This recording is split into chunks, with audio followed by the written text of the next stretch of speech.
welcome back to my channel. If you're new here, my name is Hailie and today I am going to be doing a book haul. I got some goodies over the weekend that I'm really excited to talk to you guys about. Plus my book of the month is here and I actually already started one of these, so I'm also going to have a reading vlog in the middle of this video as I finish this book, as well as my May reading wrap up, all of the books that I have read throughout this month. So it's going to be a jam-packed video today. I also wanted to let you guys know that I just started a book club and our first book actually officially starts in June. So if you guys are interested in joining a book club, I will have that linked down below. This month we all voted to read Stone Cold Fox by Rachel Kohler Croft and I'm so excited about this one. So check it out, come hang out with us. I am going to start off with my book of the month box. This is my favorite part of each and every single month. I actually signed up for book of the month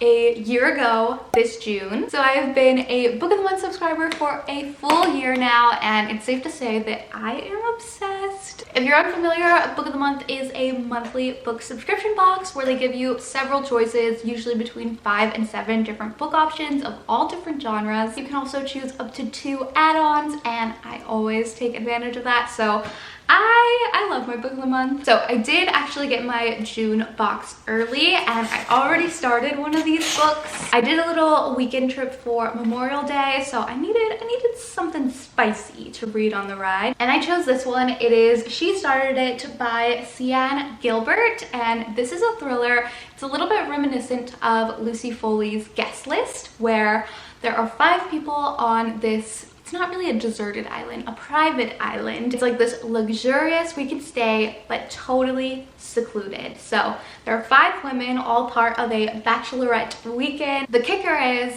the main person that put together this bachelorette weekend is a girl that was severely bullied by these 4 other girls, and she hasn't seen these people in like 10 years, but all of a sudden sends out an invite to her bachelorette party or her hen do, and the 4 women that she hasn't spoken to since high school don't even bat an eye at how strange and out of the blue this invite is. They just want to soak up a weekend of luxury, so they decide to join. But when one goes missing, things start to get a little crazy, secrets start to come out, and it gets really chaotic. So far I'm loving this one. Like I said, I have to finish this one today. So once we wrap up this haul, I'm going to finish this one and give you all of my thoughts. I did also get another one. This one is 5-Star Weekend by Ellen Hildebrand, and this lady is like the queen of summer. She has so many different summer themed novels. I'm sure you guys have read a few of hers. Most popular by her, I think, is 28 Summers and Hotel Nantucket. This book is also based in Nantucket and it's described as after tragedy strikes,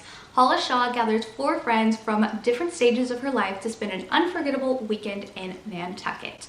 But her weekend doesn't turn out to be a joyful Hallmark movie. It says, the 5-Star Weekend is a surprising and captivating story about friendship, love, and self-discovery set on Nantucket. It will be a weekend like no other. So this book was actually one of my add-ons for the month, and She Started It was my actual like book of the month pick. So other than this one, there are 4 other books to choose from, and this month you can get your first book for just $9.99 with the coupon code SPLASH, and I will have the link to sign up in my description box, so check that out. But yeah, that is my book of the month haul. Very excited to finish this one and dive into this one. This one I am excited about. Look how cute the cover is. It looks like such a fun summer read. And speaking of the queen of summer, Ellen Hildebrand, she actually has a quote on the front here that says, "This enchanting novel will bring romance and sunshine to your summer reading list," which is just what I want right now. This is My Magnolia Summer by Victoria Benton Frank. On the inside jacket here, it says, Victoria Benton Frank transports us to her family's beloved low country of South Carolina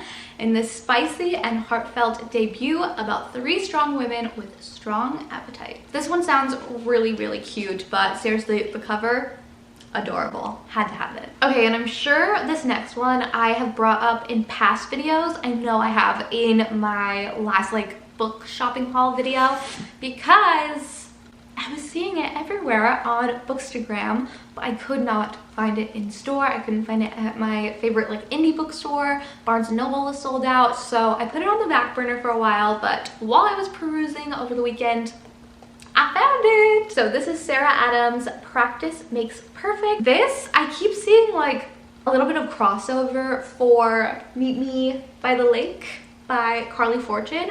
Both the male main characters in both of these books are Will, and they're like tattooed hotties, so I don't know, kind of funny. And I really liked Meet Me at the Lake. I know there's a lot of differing reviews, and I totally understand why people were not feeling it so much. To break it down really quick, the two characters in the book meet each other like once 10 years ago and have like this amazing day together, but then they don't talk or see each other until 10 years later, and they have like this great love affair, and people are like, one day 10 years ago, I'm not getting it. And that I 100% understand, but just the way that Carly Fortune writes, I try not to think too much about the details most of the time. Sarah Adams also wrote When in Rome, which apparently connects to this one, and I have not read When in Rome. This one says it is a small town sweetheart and emotionally unavailable bad boy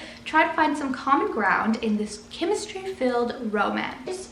It sounds cute, the cover is cute, I'm in. So I'll let you guys know what I think as soon as I get around to this one. Last two I have were actually recommended by Reese's Book Club. I saw a post like right before walking into Barnes & Noble from the Reese's Book Club Instagram account, and they were like 5 books or whatever with unexpected twists, and these two were named in that little reel. So I grabbed them. They were 50% off. Well, buy one, get one 50% off. But this is The Last Mrs. Parrish by Liv Constantine, which, by the way, on the back of this book, it says that Liv Constantine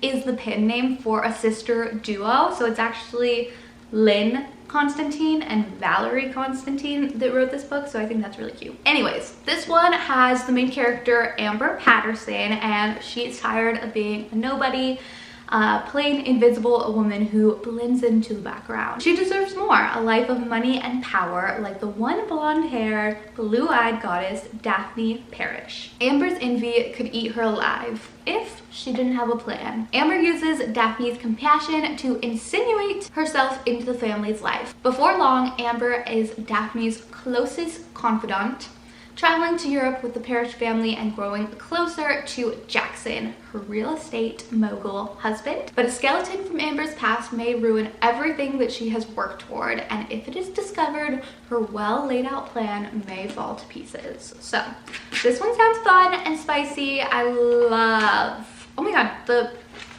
the font in this book is so teeny tiny. The other one, I had seen this one also all over Bookstagram, and this also has really good reviews, so really glad that this was part of like the little deal. But this is The Housemaid by Frida McFadden, and I actually read a different book by Frida McFadden. I think it was The Locked Door, where the main character's father was a serial killer. I don't know, it was a really good read. It was very fun. This one says, "Welcome to the family," Nina Winchester says as I shake her elegant manicured hand. I smile politely, gazing around the marble hallway. Working here is my last chance to start fresh, but I'll soon learn that the Winchester secrets are far more dangerous than my own. So another psychological suspense thriller, always a fave of mine. I feel like I haven't read thrillers in a while, and so the last 2 books that I've read is The Other Woman and She Started It, both thrillers, and I am like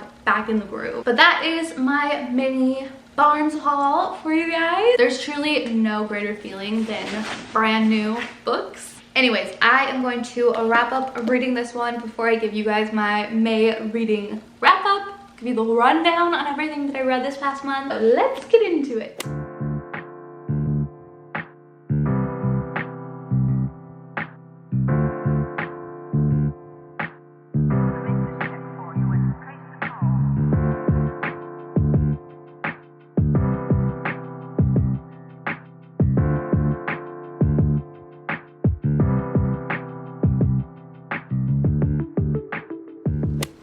Okay, I just finished this one, and like I said earlier, it's very like reminiscent of The Guest List by Lucy Foley, where they're on this deserted private island, but instead of gathering for a wedding, it's a private Hindu or a bachelorette party. Overall, it was a really fun read. Each chapter is a different point of view of all 5 of the girls on this trip. So the main girl that like put this whole trip together, and then the 4 bridesmaids. But they're all keeping these dark, twisted secrets from one another, and slowly throughout each chapter those secrets start to come out. So everyone starts to completely turn on one another, and it definitely doesn't help that they're all stuck on this island, no escape. So everyone's going a little bit stir crazy and a little bit paranoid. So it's dark, it's twisty, turny, at times a little bit gruesome. Nothing too major though. However, I will say that this one was definitely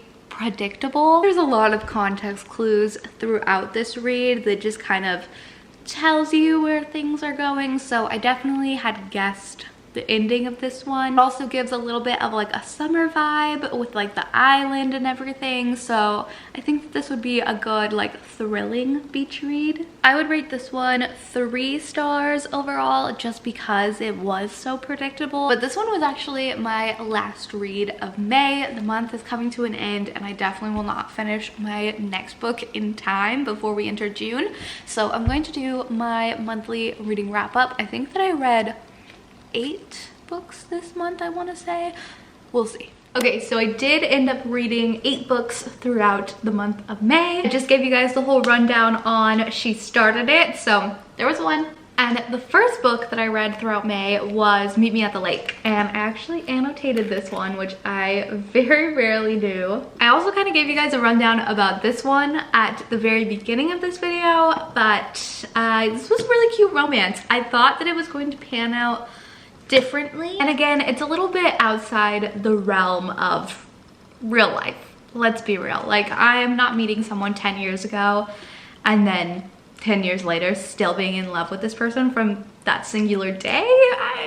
It's a stretch. I get it. But there were so many other moving parts in this book, like the main character's mother passing away and like her taking over this family business. There were just a lot of things that I really enjoyed in this book, and a lot of really cute quotes as well. So I really like this one. I gave it 4 stars overall. Next up, I have Happy Place by Emily Henry, and I actually did a whole reading vlog on this book. I will link that down below if you guys are interested. In that video, I just kind of talk about the main plot line of this book and the characters and like my thoughts throughout. I don't give any like real spoilers, like how it ends or any like clues of the climax or any of that, but I do talk a little bit in depth about the characters and how I feel about them. So I don't know, vague spoilers I guess, but this was another romance book.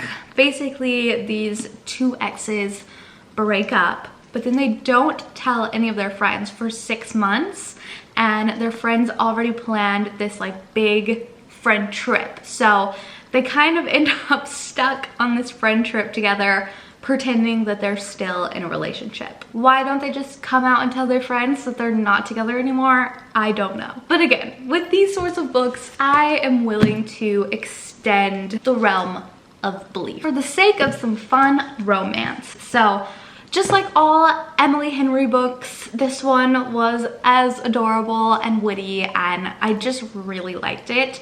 This one, same thing, had a lot of moving parts as well, kind of talking about growing older and friendships, found family, finding yourself. It was a really good one, and it was written beautifully. I also did a reading vlog with these 2 books and one other one, which is Under the Influence by Noelle Crooks. Earlier this month, I kind of wrapped up a few of my books on my TBR, and then I blindly read them. So that's what that vlog was. I guess I will start with Marrying the Ketchups by Jennifer Close. I really enjoyed this book. It kind of takes place around these 3 cousins, so each chapter is a different point of view from their perspective, and it's all kind of surrounding this family restaurant. The banter is so good, the characters are so relatable, but the thing with this book is it's kind of like set with the backdrop of the 2016 election, so there's a lot of election talk, and more specifically Trump talk, which honestly I could have done without, because I like books as an escape, and sometimes when you're reading things and it's like, this is my real life, it loses its sparkle a little bit. That's why I'm more of a fiction girly. This one is pretty politics heavy, I would say, which I know not everyone is going to love, but I liked it for what it was, and the characters in here are just stunning. Big Swiss is harder to describe. The main character of this book is a transcriptionist for a sex therapist. So basically she just listens in on sex therapy sessions and transcribes them. But what that means is she's got all the tea of the town. And Big Swiss is actually one of the patients that she transcribes for. So she ends up having an affair with Big Swiss, and it is truly so bizarre. This book is an absolute fever dream. It is so funny and strange, and it's one of those books where you're like, what the fuck am I reading? This is a very strange, silly world that it is set in, but also there is a lot of like triggering topics, of course, and there's some pretty rough things that take place in this book, but it's just masked by all of the like dark humor, so it doesn't, I don't know, it's not like soul crushing to read, you know what I mean? It's definitely a big personality book though, and again, not for everyone. I think that I actually gave both of these 3 stars. And then the one that I actually don't have with me because I let my mom borrow it, this is Under the Influence. The author of this book, this is so crazy. This book is described as like a modern take on The Devil Wears Prada with like a little mix mash of the influencer world, so already fun. But what I did not know before getting into this book was that it was loosely based on Rachel Hollis, which, if you don't know the tea on Rachel Hollis, I need you guys to deep dive, do your research, hop onto Reddit. So many scandals with this woman. So anyways, the author of Under the Influence, Noelle Crooks, worked for Rachel Hollis. Like, this is like insider information. I was losing my mind. I didn't know enough about Rachel Hollis going into this book, just what my mom had told me. She's like a self-help influencer guru, and like 2020-ish was when she had like her major scandals, and I remember how upset my mom was as a follower of hers. So I knew the basics, but this book, whoa. So like I said, loosely based, it is a fiction book, but girl, it was such a fun read, and you don't have to be like in the know of like this influencer drama going into this book, because like I said, did not realize it going in, but after the fact, I was like, oh my goodness. I did read an ARC copy, so it actually comes out in August, and I will be sure to post about it once it's out, but you guys can get it on pre-sale now. It was good. It was really, really fun. Other than that, I did read The Other Woman by Sandy Jones. This was a thriller, and the main character of this book is engaged to this man who is the love of her life, but the only problem is the mother-in-law. It gives real monster-in-law vibes, but I will say that the ending, I didn't fully guess the ending to the extent, but it is a little bit more predictable, especially as like the chapters like pan out. You're like, okay, something else is going on here. A very quick, easy read for sure. I think I also gave this one 3 stars. Last one I have is My Last Innocent Year, and this is like true dark academia moodiness. Lots of like the classic author name drops in this one, but it is really like a sad story, a tragic story. This book is also set with the background of the Monica Lewinsky scandal. If you've read My Dark Vanessa or are at least familiar with the story, this one is very similar in the sense that she is a young girl that gets taken advantage of by her professor. I actually ended up giving this one 4 stars because at times it was a little slow, but I think this is a important story, and although things like these are tough to read, I think it's important to be talked about. So these are all the books that I read throughout May, and overall it was a really good reading month. I enjoyed all of these, honestly, some more than others of course, but I feel like it's been a while since I have actually read a good chunk of books in a month. I went from reading like 12 books a month to like struggling to get through like 4 or 5 or whatever. So getting 8 finished this month, I feel accomplished. I feel like I'm getting back into me, and hopefully summer I will have a little bit more time to read more because that's all I really want to do. But I've just been so like in a funk for months. Like when I do have downtime to read, I just want to nap, you know? So I'm like finally feeling back into things. I'm really enjoying reading again, and there are so many amazing books out right now and books that I've had on my TBR forever. So I'm getting back into the groove and it feels really, really, really good. So final reminder before I go that in the description box, you will find a link to sign up for Book of the Month. You can get your first box for $9.99 with the coupon code SPLASH. Also in my description box, you will find a link to sign up for my book club. And I think by the time this video goes up, it will be June 1st or almost June 1st. So reading will begin. Join, hang out with me. It's going to be so much fun. And I'll also link all of the books that I talked about in today's video down below as well. Thank you guys for hanging out with me. I am going to go finish my Starburst and I will see you guys again soon. Bye.